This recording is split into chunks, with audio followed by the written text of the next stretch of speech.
નમસ્કાર ગુજરાતના અધિકારી મિત્રો, આજે આપણે 20 ફેબ્રુઆરી 2026 નું મોસ્ટ ઇમ્પોર્ટન્ટ કરંટ અફેર સાથે સાથે જીકે અને જીએસ વિશે ચર્ચા કરવાના છે। તો ખાસ કરીને ચેનલ ઉપર નવા હોય તો ચેનલને સબસ્ક્રાઇબ કરી લેવી, વિડીયો પસંદ આવે લાઈક કરવો અને તમારા મિત્રો સુધી અવશ્યથી શેર કરી દેવો। તો ચલીએ આજના ઇમ્પોર્ટન્ટ ક્લાસની આપણે શુભ શરૂઆત કરી દઈએ। તો કયા શહેરને ઉત્તર અને દક્ષિણ બ્લોક યુગ જોડી અને યુગ યુગીન ભારતીય સંગ્રહાલયમાં રૂપાંતર કરવામાં આવશે? તો નવી દિલ્હીમાં આવેલા જ છે। અને આ ક્યાં છે? તો કર્તવ્ય પથની આજુબાજુ। હમણાં આપણે સેવા સેતુ જોયું હતું ને, જે નરેન્દ્ર મોદીએ ઉદ્ઘાટન કર્યું હતું, તો એનું નામ હતું સેવા તીર્થ, એ ઓફિસનું નામ રાખ્યું। તો હવે આ યુગ યુગીનની આજુબાજુ આવેલી ઉત્તર અને દક્ષિણ બ્લોકની જે ઓફિસો છે એ ખાલી થઈ ગયું, કારણ કે પેલા મંત્રાલયો આમાં કામ કરતા, હવે મંત્રાલયોને નવી ઓફિસો મળી ગઈ, તો હવે એ ઓફિસો ખાલી રહી તો એને સંગ્રહાલયમાં ફેરવી દઉં। તો એક ઐતિહાસિક નિર્ણય જે કેન્દ્રીય મંત્રીમંડળે નોર્થ બ્લોક અને સાઉથ બ્લોક પ્રસ્તાવને જે યુગ યુગીન ભારતીય રાષ્ટ્રીય સંગ્રહાલયના ભાગમાં રૂપાંતર કરવાને મંજૂરી આપી દીધી। આ પગલું 13 ફેબ્રુઆરી 2026ના રોજ જે વડાપ્રધાન નરેન્દ્ર મોદીએ સેવા તીર્થનું ઉદ્ઘાટન કર્યું ને એ પછી લેવામાં આવ્યો છે। તો યાદ રાખવું, આ પરિવર્તન સાથે સાઉથ બ્લોકમાં કેબિનેટની બેઠક હવે યોજાશે નહીં, જેમાં પ્રતિષ્ઠિત વસાહત યુગ યુગીન જે સંકુલિત લગભગ 95 વર્ષનો વહીવટનો ઉપયોગ કરવાનો અંત આવ્યો છે। તો ખાસ 95 વર્ષનો આ ઇતિહાસ છે, કારણ કે અટાણા સુધી આ ઉત્તર અને દક્ષિણ બ્લોકે હાંસવ્યા હતા આ બધીને, તો યાદ રાખવું। હવે નોર્થ બ્લોક જે પહેલા નાણાં મંત્રાલય અને ગૃહ મંત્રાલય અહીં કાર્યરત કરતું હતું, અને સાઉથ બ્લોક જેમાં ઇમારત, જેમાં વડાપ્રધાનનું કાર્યાલય હતું, સંરક્ષણ મંત્રાલયનું કાર્યાલય અને વિદેશ મંત્રાલયનું કાર્યાલય હતું, જે હવે ખાલી થઈ ગયા, તો આપણે સંગ્રહાલયમાં પરિવર્તન કરી દઉં અને થઈ ગયું। હવે આ યુગ યુગીન ભારતીય સંગ્રહાલયની વિશેષતાની વાત કરીએ તો એકવાર સંપૂર્ણ રીતે પૂર્ણ થયા પછી તે પેરિસનું લુવન મ્યુઝિયમ છે ને એને છોડી, એટલે કે એને પાછળ છોડી અને વિશ્વનું સૌથી મોટું મ્યુઝિયમ બનવાનું છે। તો હાલ કેના નામે આ રેકોર્ડ છે એ પણ પૂછી શકે। આમાં તો કે આશરે 1.55 લાખ ચોરસ મીટરમાં ફેલાયેલું હશે, અને આંતરરાષ્ટ્રીય સહયોગ તો કે ફ્રાન્સ દ્વારા આપણે મળેલો છે। આ મ્યુઝિયમ વિકસાવવામાં ફ્રાન્સનો આપણો ટેકો છે, એટલે આપણને ફ્રાન્સ ટેકો આપે છે, તો ખાસ યાદ રાખવો, મહત્વનો આર્ટિકલ બને છે એટલા માટે। ત્યારબાદ આરોગ્ય મંત્રી જેપી નડ્ડાએ આરોગ્ય સંભાળ એઆઈ સાથે જ સહી અને બોર્થ ફ્રેમવર્કની જાહેરાત કરી। આ ઇનોવેશન ટુ ઇમ્પેક્ટ એઆઈ સમિટમાં કરી હતી। તો આ સમિટનું આયોજન ક્યાં થયું હતું? તો આના વિશે આપણે ચર્ચા કરી ગયા, હવે તો યાદ જ રહેવું જોઈએ। નવી દિલ્હીમાં આ સમિટ ભરાઈ રહી છે, અને ત્યાં જ જેપી નડ્ડાએ આ બંને એપ્લિકેશનો કહું, પોર્ટલો કહું, એ લોન્ચ કર્યા છે। તો આરોગ્ય મંત્રી જેપી નડ્ડાએ 2 રાષ્ટ્રીય પહેલ શરૂ કરી। નવી દિલ્હીમાં innovation to impact AI summit as public health જે ગેમ ચેન્જર પર રાઉન્ડ ટેબલમાં સભાને આ સંબોધતા કહ્યું છે। શ્રીમતી પટેલે જણાવ્યું, ગુરુવારે એઆઈ ઇમ્પેક્ટ સમિટ 2026 દરમિયાન સહી પહેલ શરૂ કરવામાં આવી, એની સાથે જ બોધ જે ફ્રેમવર્ક છે એ બંને શરૂ કરવામાં આવ્યા। સહીના ફૂલ ફોર્મની વાત કરીએ તો strategy for artificial intelligence in health care for India એનું ફૂલ ફોર્મ થાય, તો એ પણ પરીક્ષામાં આવી શકે, યાદ રાખવું। આ એક પ્રકારની માર્ગદર્શિકા જે દેશમાં આરોગ્ય સંભાળ પ્રણાલી, એઆઈની સલામતી અને યોગ્ય જે ઉપયોગ સુનિશ્ચિત કરવા માટે બનાવવામાં આવ્યું છે। હોસ્પિટલમાં કોઈ પણ એઆઈ સિસ્ટમ લાગુ કરવા માટે પહેલા તે યોગ્ય અને સલામતી રીતે કાર્ય કરે છે ને એ ચેક કરવું, અને તેની ખાતરી કર્યા બાદ પરીક્ષણ થયા બાદ એ સિસ્ટમનો ઉપયોગ કરવો। હમણાં એક સિસ્ટમ બેન કરી દીધી ને સુપ્રીમ કોર્ટે, એના માટે આ સહી એપ્લિકેશન છે। ટૂંકમાં આ સહી તમે જે થેરાપીનો ઉપયોગ કરો ને એ સહી તો છે ને એ ટેસ્ટિંગ થાય એના પછી ઉપયોગ થાય એવું કહેવામાં આવ્યું છે આના દ્વારા। તો બોર્થની વાત કરી લઈએ, benchmarking open data platform for health AI એનું ફૂલ ફોર્મ થાય છે, એ પણ યાદ રાખવું। બોર્થ પ્લેટફોર્મ એ આઈઆઈટી કાનપુર અને રાષ્ટ્રીય આરોગ્ય સત્તામંડળ દ્વારા સંયુક્ત રીતે વિકસાવવામાં આવ્યું છે, જેનો હેતુ એઆઈ સિસ્ટમનો સંશોધ પરીક્ષણ કરવું અને તે એઆઈ મોડેલનું પરીક્ષણ કર્યા બાદ તેની જાહેરાત આરોગ્ય ડેટાનો ઉપયોગ કરવો। જોકે દર્દીઓ અને વ્યક્તિગત માહિતી આરોગ્ય ડેટા કોઈ પણ સાથે શેર કરવામાં આવશે નહીં, અને આનો અર્થ એ થયો કે ડેટાનો ઉપયોગ મોડલ સુધારવા અને સુનિશ્ચિત કરવા માટે થશે। તો આ મોડલ સુનિશ્ચિત કરવા માટે શું, ઓલું પરીક્ષણ કર્યા બાદ ઉપયોગ કરવા માટેના છે। તો બંને પ્લેટફોર્મો આપણને અથવા તો પહેલો આપણને યાદ રાખવી, એઆઈ આધારિત છે એટલા માટે ઇમ્પોર્ટન્ટ છે। ત્યારબાદ રશિયાએ દેશભરમાં કયા સોશિયલ મીડિયા પર પ્રતિબંધ મૂક્યો છે? તો તમને ખબર જ હશે, વોટ્સઅપ ઉપર પ્રતિબંધ મૂકી દીધો। એ પહેલા ફેસબુક ને ઇન્સ્ટાગ્રામ ઉપર તો પ્રતિબંધ મૂકી ચૂક્યું હતું, અને વારંવાર નોટિસો આપ્યું આ માન્યુની મેટા, તો પ્રતિબંધ મૂકી દીધો।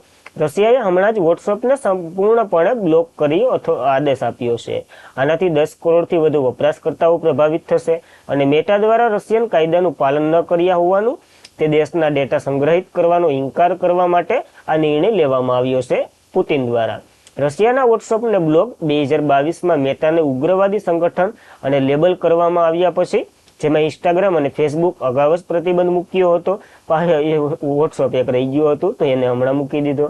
રાજ્ય મીડિયાના અહેવાલ સુનિશ્ચિત કર્યો આ પ્રતિબંધ 2026થી કાયમ બનશે, કારણ કે રશિયા તેના સ્થાનિક પ્લેટફોર્મ મેક્સ એનું છે. સમજી લો કે ભારતનું કયું હોય, એક ટેલિગ્રામ જેવું કે કંઈક હોય તો એ છે. તો એ ટાઈપનું મેક્સ ત્યાંનું પ્લેટફોર્મ છે, જે મેસેન્જર એપ છે એને હવે પ્રમોટ કરશે અને આ વોટ્સઅપ હવે ગયું. તો ખાસ યાદ રાખવું, આમે વોટ્સઅપ ક્યાંનું છે તો અમેરિકાનું છે, એટલે મેટા કંપની જ આખી અમેરિકાની છે. તો અમેરિકા અને રશિયાને હું હાલે એ આપણે બધીને ખબર જ છે. રશિયાની વાત કરી લઈએ, કેપિટલ મોસ્કો છે, ચલણ તો કે રૂબેલ છે, પ્રમુખ તો કે વ્લાદિમીર પુતિન છે અને પીએમ તો કે મિખાઈલ મિશુસ્તિન છે. તો ખાસ આ બેઝિક માહિતી પણ યાદ રાખવી આપણને. તો કયા શહેરમાં બંધ સલામત પર આંતરરાષ્ટ્રીય પરિષદનું આયોજન કરવામાં આવ્યું છે? તો આનું આયોજન બેંગ્લોર ખાતે કરવામાં આવ્યું છે અને આમે પૂર્વમાં જે વિવાદો નીકળે છે, કારણ કે કેને લઈને તો નદીઓના પાણીને લઈને. તો ડેમ સેફટી આંતરરાષ્ટ્રીય પરિષદ 2026 dam rehabilitation and improvement project phase 1 અને ફેઝ 2 અને ફેઝ 3 બીજી પરિષદ યોજી રહ્યું છે 13-14 ફેબ્રુઆરી 2026 દરમિયાન બેંગ્લોર ખાતે. આનું ઉદ્ઘાટન કર્ણાટકના સીએમ સિદ્ધારમૈયાએ કર્યું છે અને પ્રથમ આવી પરિષદ 2023માં થઈ હતી જયપુરમાં. તો ખાસ એટલી મહત્વની છે. હવે આ પરિષદનું આયોજન કર્ણાટકના સરકારના જે સંસાધન વિભાગ દ્વારા જળ શક્તિ મંત્રાલય વગેરે વગેરે જોડાયેલું છે. એક કંપની પાસે આઈસ બેંગ્લોર અને એના જ પરિષદમાં યોજી રહ્યું છે. તો ખાસ યાદ રાખવું. આ પરિષદ બંધોની જાળવણી, વિલંબ કારણથી થતા નિષ્ફળતાને રોકવા અને નવા પગલાં પર ચર્ચા કરવાનું છે. ટેકનોલોજી શેર કરવા અને ડેમમાં જોડાયેલા સમુદાયનું રક્ષણ કરવા અને ડિઝાઇન મહત્વ ધરાવે છે આ સમિટ. તો ખાસ યાદ રાખવી, આ પરિષદ તો કે બેંગ્લોર ખાતે યોજાય છે. પ્રશ્ન ત્યાંથી જ આવશે. ત્યારબાદ ભેલ જે ભારતની છે અને કયા દેશની? સફરાન ઇન્ક જેવી ભારતીય હ્યુમન એપરિમેન્ટ ગ્રાઇડેડ વેપનનું ઉત્પાદન કરવા માટે તૈયાર છે. તો ફ્રાન્સની છે આ સફરાન ઇન્ક છે અને ભારતની ભેલ બંને મળી અને આ હેમરનું ઉત્પાદન કરવાનું છે. તો ભારતીય ઇલેક્ટ્રોનિક લિમિટેડ જે કઈ મહારત્ન કંપની છે, ફ્રાન્સની સફરાન ઇલેક્ટ્રોનિક એન્ડ ડિફેન્સ છે, એને નવી દિલ્હીમાં એક મુખ્ય સંયુક્ત સાહસ દરમિયાન એક કરાર કર્યો છે, જેમાંથી તો કે બંનેનો હિસ્સો 50% રહેશે, જેના દ્વારા ભારતમાં હેમર એનું ફૂલ ફોર્મ છે હાઈલી એન્જાઇન મોડ્યુલ મ્યુઝિક એન્ટ્રિક અને રેન્જ, અને જે smart president grinders two grinders વેપનનું સ્થાનિક રીતે ઉત્પાદન કરવાનું છે અહીંયા. તો ખાસ ઇમ્પોર્ટન્ટ બને છે. હેમરની થોડીક વધારે વાત કરી લઈએ. અત્યંત સરળ મોડ્યુલ જે મ્યુન્સિસ વિસ્તૃત શ્રેણીની આ એક ઓલું છે વેપન છે. આ એક સ્માર્ટ પ્રિસિન્ટ એટલે શું? તો કે ચોક્કસ એને એ જ સમજી લો કે આ ટાર્ગેટ હોય તો એ જ ટાર્ગેટે જઈને રોકાય એ ટાઈપની એક મિસાઇલ છે. હવાથી જમીન પર સચોટ પ્રહાર કરતી આ મિસાઇલ છે અને આ ખાસ કરીને રાફેલ તેજસ વિમાનો માટે છે. અને આ હેમર મિસાઇલ જે 70 કિલોમીટર રેન્જમાં ફોર્ટિફાઈડ બંદરો અને પર્વતીય લક્ષ્યોને નષ્ટ કરવા માટે સક્ષમ છે. તો ખાસ આનું ઉત્પાદન આપણે કરી રહ્યા છે ફ્રાન્સની મદદથી તો ન કહેવાય, પણ બંને 50% ફાળો રાખ્યો એટલે મદદ જ કહેવાય. ભેલ ભારતનું અને સફરાન ન્યાની ફ્રાન્સની એ બંને સાથે મળી અને ઉત્પાદન કરવાનું છે. તો આપણને યાદ રાખવું. ત્યારબાદ આફ્રિકન યુનિયન એસેમ્બલીનું 39મું સામાન્ય સત્ર ક્યાં પૂર્ણ થયું? તો આફ્રિકન યુનિયનનું હેડક્વાર્ટર ખબર હોય ને તો ખબર પડી જાય આદિસ અબામામાં, અને આ તમને યાદ જ હશે કારણ કે G20 દરમિયાન ગોખાવીને થાક્યા હતા આપણને. તો આફ્રિકન યુનિયન એસેમ્બલી 39મું જે સામાન્ય સત્ર આજે ઇથોપિયાના આદિસ અબામા AUના મુખ્યાલય ખાતે આફ્રિકન રાષ્ટ્રના વડા અને સરકારી વડાઓ દ્વારા 2 દિવસીય આ બેઠક હતી જે પૂર્ણ કરી છે. આ સમિટનો ઉદ્દેશ્ય એકતા, શાંતિ, આર્થિક વિકાસ અને પાણી સ્વસ્થ જેવા ટકાઉ વિકાસ લક્ષ્ય પર આફ્રિકન દેશો એટલે કે આફ્રિકન યુનિયનના જે દેશો છે ને એનો સહયોગ મજબૂત બનાવવા માટે આ બેઠકનું આયોજન થયું હતું. તો આપણને ખાસ કરીને આ બેઠક યાદ રાખવી. આફ્રિકન યુનિયનની વાત કરીએ જે વિશ્વનું બીજું સૌથી મોટું પ્રાદેશિક સંગઠન છે. આ તો પેલું કોણ છે એ મારો પ્રશ્ન છે, તમારે કોમેન્ટ કરવાની છે. આનો ઉદ્દેશ્ય આફ્રિકન દેશોમાં એકતા, સહયોગ અને સર્વાંગી વિકાસને પ્રોત્સાહન આપવું અને વૈશ્વિક સ્તરે ખંડોનું હિતોનું રક્ષણ કરવું આનો મેઇન ઉદ્દેશ્ય છે. આની સ્થાપના 2002માં થઈ હતી આફ્રિકન યુનિયન સંગઠન તરીકે, અને આમાં સભ્ય દેશો 55 છે. મુખ્ય મથક આદિસ અબામા છે, એના ઇથોપિયાના આદિસ અબામા ખાતે આવેલું છે. અને ભારતે પહેલેથી જ 2023માં G20 સમર્થનમાં આને જોડ્યું હતું, તો ખાસ એ એડ થયું હતું, તો આપણને એટલે મહત્વ ધરાવતું હતું અને યાદ રાખવું ઇમ્પોર્ટન્ટ છે. ત્યારબાદ તાજેતરમાં G4 બેઠક ભારત તરફથી કયા મહાનુભાવે ભાગ લીધો છે, તો આપણા વિદેશ મંત્રી એસ જયશંકરે આમાં ભાગ લીધો છે. જર્મની ખાતે યોજાય છે. સંયુક્ત રાષ્ટ્ર સુરક્ષા પરિષદમાં સુધારવાની ચર્ચામાં જર્મનીના મ્યુનિક સુરક્ષા પરિષદ દરમિયાન G4 ગ્રુપ એટલે કે ભારત, જર્મની, જાપાન અને બ્રાઝિલ, ખાસ કરીને નામો યાદ રાખવા, કારણ કે હસમુખ કાકા જેવા પેપર કાઢતા હોય તો પૂછી લે તો યાદ રાખવા. આ બેઠક 13 થી 15 ફેબ્રુઆરી 2026 દરમિયાન 62માં મ્યુન્સ જર્મની સુરક્ષા પરિષદ દરમિયાન યોજાઈ રહી છે. ટૂંકમાં જર્મનીના મ્યુનિક ખાતે યોજાઈ રહી છે, એટલે આનું નામ મ્યુનિક સુરક્ષા પરિષદ રાખ્યું છે. G4 જૂથ સુરક્ષા અને જે સુરક્ષા પરિષદ એ વ્યાપક સુરક્ષા અને વિતરણની માંગને પૂર્વાચ્છાદ કરે છે. અને આપણા ભારત તરફથી તો કે એસ જયશંકરે ભાગ લીધો છે. તો હવે જોઈ લઈએ ગ્રુપ 4 એ છે હું, તો કે ગ્રુપ 4 એટલે 4 દેશોનો સમૂહ છે. બ્રાઝિલ, જર્મની, ભારત અને જાપાન એક સંયુક્ત રીતે સુરક્ષા પરિષદ છે. એની કાયમી સભ્ય માટે એકબીજાના દાવાને સમર્થન આપવું અને 2005માં સ્થપાઈ હતી. આનો ઉદ્દેશ્ય તો એક સંયુક્ત રાષ્ટ્ર સુરક્ષા પરિષદ છે ને, એમાં કાયમ સભ્ય મેળવવા, એટલે કે જો આ રચના થઈ ને ત્યારની આમાં એટલા સભ્ય છે, તો સભ્યનો વધારો કરો, બીજા જોડાય અને એનો મહત્વ દૂધે, એવા બધી કાર્ય કરવા માટે આ ભેગા થયા હતા. તો આપણને યાદ રાખવું ઇમ્પોર્ટન્ટ છે એટલા માટે. ત્યારબાદ કેન્દ્રએ 6 શહેરોમાં કાપડ નિકાસ સુવિધા કેન્દ્ર સ્થાપવાની શરૂઆત એટલે કે મંજૂરી આપી, જેમાં ગુજરાતના કયા શહેરની પસંદગી થઈ, તો કે ટેક્સટાઇલ શહેર તરીકે સુરતની પસંદગી થઈ છે. આપણને યાદ રાખવું, આ બધા નામો આપેલા છે અને આપણે ભણવાના છે. તો જોઈ લઈએ ભારતમાં તો દેશમાં અગ્રણીય માનસિક ફેબ્રિક હબ સુરતને 6 શહેરોમાંનું એક પસંદ કરવામાં આવ્યું છે. જે કેન્દ્રીય કાપડ મંત્રી હેઠળ કાપડ સમિટ દ્વારા નિર્ણય લેવામાં આવ્યો છે અને આ સુવિધા સ્થાપવામાં આવશે.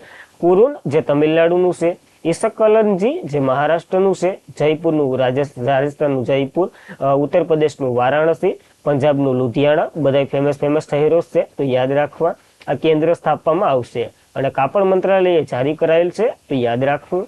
પહેલો ઉદ્દેશ્યની વાત કરીએ, MSME વણાટકારો અને ઉદ્યોગ સાહસિકને નવા બજારો સુધી પહોંચાડવાના આનો ઉદ્દેશ્ય છે. તો ખાસ મહત્વની છે, ટેક્સટાઇલ મંત્રાલયે આને જારી કર્યું છે. તો સુરત એક નામ આપણને યાદ રહેવું જોઈએ. ત્યારબાદ તાજેતરમાં જ બાયો એશિયન 2026 સમિટ ક્યાં યોજાય છે, તો તેલંગાણાના હૈદરાબાદ ખાતે યોજાય છે. રેવંત રેડ્ડી દ્વારા આનું ઉદ્ઘાટન કરવામાં આવ્યું છે. તો તેલંગાણાના મુખ્યમંત્રી રેવંત રેડ્ડી જે હૈદરાબાદમાં ઇન્ડિયન કન્વેન્શન સેન્ટર ખાતે બાયો એશિયન 2026ની 23મી આવૃત્તિનું ઉદ્ઘાટન કર્યું. તો ખાસ ઇમ્પોર્ટન્ટ બને છે. 2 દિવસીય આ સમિટ છે, જે તેલંગાણાના ખાલી જગ્યા શહેરોમાં યોજાઈ રહી છે. અને આની થીમ યાદ રાખવી, ટેક બાયો અનિલિસ AI ઓટોમિક અને જીવંત વિજ્ઞાન ક્રાંતિકારીમાં ફેરવવાનો છે. બાયોલોજીકલ ફાર્માટિકલના સંશોધકોને વગેરે અહીં ભેગા થવાના છે આ બેઠકમાં ભાગ લેવા માટે. તો યાદ રાખવું. બાયો એશિયનની વાત કરીએ, એક એશિયનની સૌથી પ્રખ્યાત અને વાર્ષિક જીવંત વિજ્ઞાન બાયો ટેકનોલોજી દ્વારા આયોજિત એક કાર્યક્રમ છે, જે તેલંગાણા સરકાર દ્વારા આનું આયોજન દર વર્ષે કરે છે. અને આમાં આપણે જોઈ શકીએ છીએ કે ટેકનોલોજીનો દાવો કેવી રીતે બદલી શકે, કેવી રીતના આગળ વધી શકે, એ બધી માટે આ ભેગા થાય છે. તો ખાસ યાદ રાખવું આપણને. ત્યારબાદ ભવ્ય ભારત ભૂષણ એવોર્ડ એ કયા સંસ્થા દ્વારા લોન્ચ કરવામાં આવ્યો છે? નવો એવોર્ડ શરૂ કરવામાં આવ્યો છે ઈર્ષા ફાઉન્ડેશન દ્વારા અને ઘણાઈને આપ્યો પણ છે. તો જોઈ લઈએ. તો આધ્યાત્મિક નેતા સંદ્રુત જોગી વાસુદેવ જે ભવ્ય ભારત ભૂષણ એવોર્ડ શરૂ કર્યા, જે ભારત વિકાસ સુખાકારીમાં અસાધારણ યોગદાન બદલ વ્યક્તિઓને માન્યતા આપશે આ રાષ્ટ્રીય સન્માન. અને ઈશા ફાઉન્ડેશન છે ને, એને મહાશિવરાત્રીના દિવસે આ એવોર્ડો આપ્યા છે. જ્યાં મુખ્ય અતિથિ તરીકે રાજનાથસિંહ આપણા સંરક્ષણ મંત્રી છે એ મોજૂદ હતા અને એના દ્વારા અર્પણ કરવામાં આવ્યા છે. પુરસ્કારોની વાત કરીએ તો વૈજ્ઞાનિક અને ટેકનોલોજી શ્રેણીમાં ઈસરોના ચેરમેન રહી ચૂકેલા નીલાથંબી એટલે કે N નારાયણ અને S કિરણ કુમાર બંનેને મળ્યા છે ઉપગ્રહ અને અવકાશ મિશનોની મુખ્ય ભૂમિકા ભજવવા માટે. કલા સંસ્કૃતિમાં વાત કરીએ, વાયોલોજિક વાદક N રાજન, નૃત્યાંગના તો કે આરમેન વલ્લી અને ઇતિહાસકાર વિક્રમ સપત આ વગેરેની પસંદગી થઈ છે 3ની. જ્યારે રમતગમતમાં વાત કરીએ, બેડમિન્ટનના ખેલાડી સાયના નેહવાલની પસંદગી થઈ છે. તો એકવાર ખાસ નામ જોઈને જવા, કારણ કે પહેલી વાર આપ્યા છે તો નામો પૂછી શકે, આપણને યાદ રાખવા. ત્યારબાદ રાશિદ ખાને 700 T20 વિકેટ માઇલેજ પૂર્ણ કર્યા છે. તો અફઘાનિસ્તાનના કેપ્ટન રહી ચૂકેલા એટલે કે છે જ રાશિદ ખાન 2024માં આઈસીસી મેચ T20 કપ પુરુષમાં જે T20 કપમાં 700 વિકેટ લેનાર પ્રથમ બોલર બની અને ઇતિહાસ રચ્યો છે. અફઘાનિસ્તાનનો ખેલાડી છે અને નવી દિલ્હીમાં અરુણ જેટલી સ્ટેડિયમ છે ને, સંયુક્ત આરબ અમીરાત સામે આ રેકોર્ડ એને બનાવ્યો છે. તો ખાસ યાદ રાખવો, મહત્વનો છે. 700 વિકેટ લીધી છે T20માં, તો ખાલી નામ અને એડ્રેસ યાદ રાખવો. અને આજના માટે એટલું જ હતું. ખાસ કરીને મિત્રો વિડીયો પસંદ આવે તો લાઈક કરો, તમારા મિત્રોને શેર કરો, ચેનલ ઉપર નવા હોય તો અવશ્યથી સબસ્ક્રાઇબ કરી લો. તો કાલનું રિવિઝન કરી લે, પછી આપણે ઘરે જઈએ. તો તાજેતરમાં જ વૈશ્વિક પ્રવાસન સ્થિતિસ્થાપકતા દિવસ 2024 ક્યારે મનાવવામાં આવ્યો? તો 17 ફેબ્રુઆરીના દિવસે આ મહત્વનો દિવસ મનાવીએ છીએ. બજેટ 2024માં ખેડૂતો માટે ભારત વિસ્તાર AI સાધનનું અનાવરણની જાહેરાત કરી હતી. તાજેતરમાં કોના દ્વારા જાહેરાત થઈ છે? તો શિવરાજસિંહ ચૌહાણ આપણા કૃષિ મંત્રી છે, એને જાહેરાત કરી. કયું રાજ્ય ભારતમાં વ્યાપક શહેરી નીતિ અપનાવનાર પ્રથમ રાજ્ય બન્યું છે? તો કેરળ જોડાઈ ગયું ભારતની વ્યાપારિક શહેરી નીતિ અંતર્ગત. કયા દેશમાં valley of the kings Tamil Brahmi શિલાલેખો મળી આવ્યા છે? તો ઇજિપ્તમાંથી મળી આવ્યા 30 જેટલા શિલાલેખો, જે ભારતના લોકો ત્યાં ગયા એવું પ્રૂફ કરે છે. BBC Indian sport woman of the award 2025માં કેટલામી આવૃત્તિ યોજાઈ હતી? તો 6ઠ્ઠી આવૃત્તિ યોજાઈ હતી. ક્યાં યોજાઈ હતી? કોમેન્ટ કરી દો. ભારતે એશિયન રાઇફલ પિસ્તોલ ચેમ્પિયનશિપ 2026માં કુલ કેટલા મેડલ સાથે ટોચ ઉપર રહ્યું છે? 94 મેડલ સાથે ટોચ ઉપર રહ્યું છે. નવી દિલ્હીમાં યોજાયું હતું. તાજેતરમાં જ કયા રાજ્યએ હાઈ સ્પીડ ઇન્ટરનેટ કનેક્ટિવિટી માટે સ્ટારલિંક સાથે કરાર કર્યા અથવા તો લેટર ઓફ ધ ઇવેન્ટ આદાન પ્રદાન કર્યું? તો ગુજરાતે કર્યું છે, જે પહાડીના વિસ્તારોમાં વગેરેમાં નેટ પ્રોવાઈડ કરવા માટે. IIT બોમ્બેએ કયા દેશના કોલંબિયા યુનિવર્સિટી વચ્ચે ઉત્પાદન માટે AI કેન્દ્ર સ્થાપવા માટે કરાર કર્યા છે? તો યુએસનું છે આ કોલંબિયા યુનિવર્સિટી, એની સાથે કરાર કર્યા. The institution of the chartered એકાઉન્ટર of ઇન્ડિયાના નવા ચેરમેન કોણ બન્યા છે? તો પ્રસન્ના કુમાર બન્યા છે. વાઇસ પ્રેસિડેન્ટ અથવા તો ચેરમેન મંગલેશ પાંડુરંગા બન્યા છે. ત્યારબાદ કયા દેશના સધંધા સતત બીજી વખત બેલિન્ડા કાર્ક મેડલથી સન્માનિત કરવામાં આવ્યા છે? તો ઓસ્ટ્રેલિયાનો સર્વશ્રેષ્ઠ એવોર્ડ છે અને એ જ મહિલા લઈ ગયા છે, સધંધા લેડી. તો આપણને યાદ રાખવું. અને આજના માટે એટલું જ હતું. ખાસ કરીને મિત્રો વિડીયો ઇમ્પોર્ટન્ટ લાગે તો એક સારી એવી કોમેન્ટ કરી દઉં, તમારા મિત્રોને શેર કરી દઉં અને ચેનલ ઉપર નવા હોય તો અવશ્યથી સબસ્ક્રાઇબ કરી લેવી. PDF સ્ટડી મટીરિયલ વગેરે માટે ટેલિગ્રામમાં જોઈન્ટ થઈ શકો છો. અને આજના માટે એટલું જ હતું. જય હિન્દ, જય ભારત, ધન્યવાદ.